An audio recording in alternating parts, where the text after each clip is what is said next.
Hey, I wanted to talk about agoraphobia. I have panic disorder with agoraphobia, and it's terrible. And I feel like every single time I leave my home, I just feel like something bad's going to happen. I know that sounds crazy, and I know a lot of people can't understand that, but it's true. And I really want to raise awareness of agoraphobia so people can understand a little bit what people that have it go through. I mean,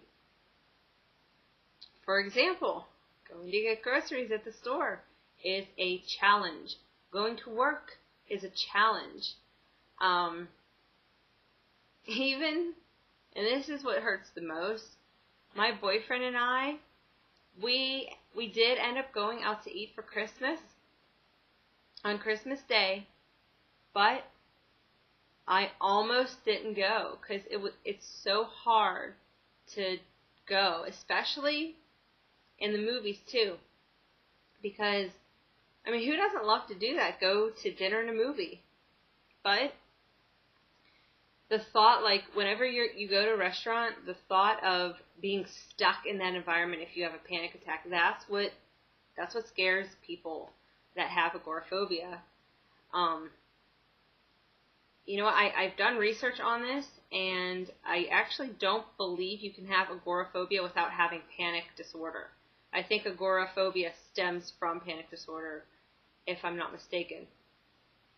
So anyways, whenever you go to a restaurant, you get, I have panic disorder, and I get scared, and I have anxiety, to begin with, but especially going to a restaurant or a movie, someplace that you feel like you can't escape because, you ordered the food. So you can't just get up and leave if you have a panic attack. You can't just escape the situation. Just like a movie. You go to watch a movie, you pay for the ticket, and what about mid-movie? What if something happens where you have a panic attack and you have to escape? Because that's what people that have panic attacks do. I mean, in panic disorder, they feel like they have to escape and flee the situation. Even though I know that that's really not what helps it, but, that's what people feel, and that's usually what people that suffer from this do. So I was so scared to go to eat with him, and I was so scared to go to the movies, but I did end up doing it, and I was fine. And he even said, see, he went, and you're okay. And, and I kind of felt proud of myself. I know that sounds weird, but I did. I felt proud of myself because I was able to do it. However, to go somewhere without him, no, I don't think I can do that. I mean, I don't even want to see if I can do that, because if something does happen, I don't want to be in a situation where there's no one that could help me. For example, we live very close to the post office, and I had to get a couple stamps, and he sleeps in sometimes, and I was up, and I just wanted to go down to the post office, which is less than a mile, to get a couple stamps and come right back.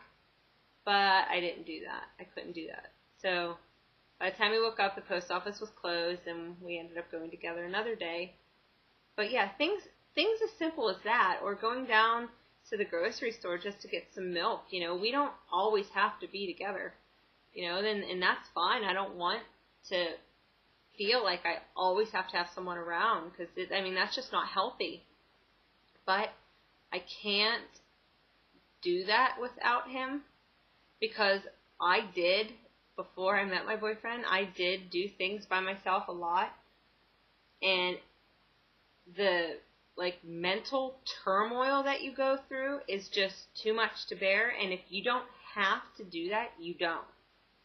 So, living with agoraphobia sucks, just to say it in plain English. It sucks. It hurts.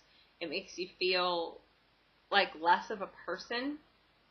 People cannot understand why you just can't leave your house and go to the grocery store.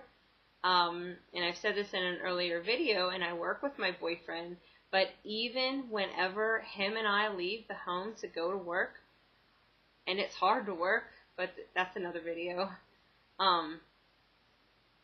I get anxiety. I don't want to say I go into full-blown panic attack mode, but I get that anxiety just leaving the house to go to work. I should have known that there was something wrong, whatever, however you wanted to say it, with me before, because before I was officially diagnosed with panic disorder, I would always drive to my friend at the time's house, and it was about a 40-minute drive, and I would drive there by myself. And, I was okay back then to do that, but I always got really, really nervous because there was this stretch of road for about 5 minutes where you don't get cell phone reception. So I always got really nervous when I knew I was getting to that spot, especially when I was in that spot with no cell phone reception, because I always thought, oh my God, what if something happens, or what if I break down, or, something, and I can't call anybody for help. And I always got nervous about that, but I never really knew why. And now, knowing everything that I know now, it makes perfect sense why I always got scared about that 5-minute stretch of road that, was no cell phone service.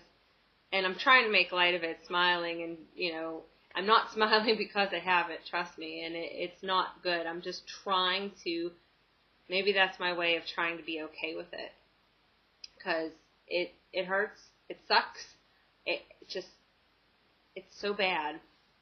But anyway, so my boyfriend and I have two very different fields. We both have college degrees, and he can go out and, do whatever job he's going to do and make money for us. And, I was actually a manager at a few different places in the field that I'm in, and I loved it. I loved working and just, it was my field. I was very passionate about it.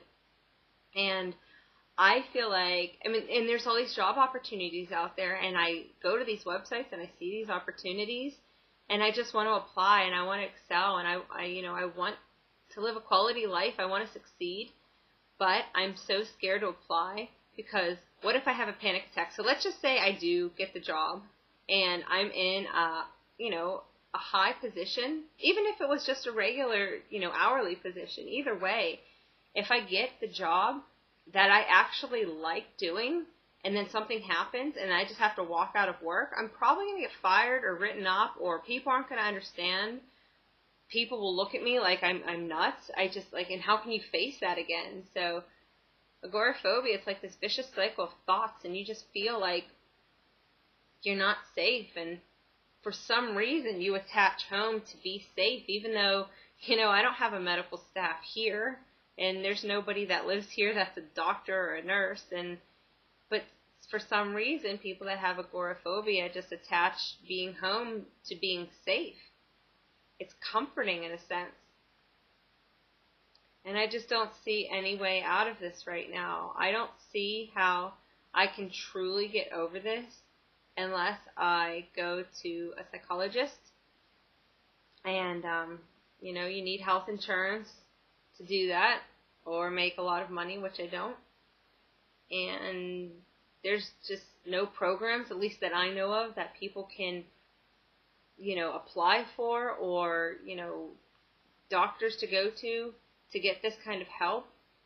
I know that in the area that I live in, there is a program that you can apply for if you need medical help, like if you're, like if you suffer from a medical condition, not a mental condition. Well, a mental condition is a medical, but for some reason it's not attached the same way. So anyways, if you need help, like if you're a diabetic, you can go to this place and get insulin.